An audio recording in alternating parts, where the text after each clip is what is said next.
let's introduce you guys to a product from MountainPass Performance for the non-performance Model 3s with regards to your brakes. So what we've got today is some products that we've removed from a client's car just to show you for demonstration purposes, but we've got a upgraded rotor from MountainPass that allows you to run a 365 millimeter rotor versus the factory 320 millimeter rotor without changing your calipers. So in the front, you're going to be able to upgrade from a 320 to a 365 with this caliper relocation bracket.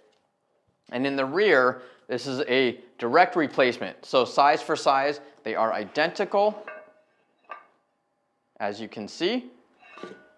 So let's show you guys the weight savings.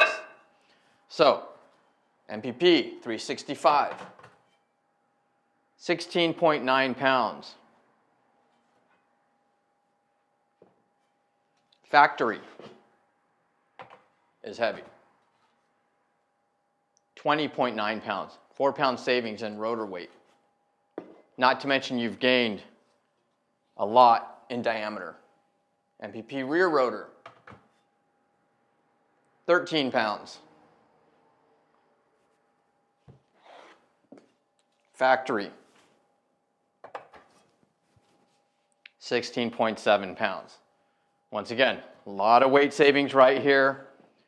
Now we're going to show you guys exactly how we get them installed.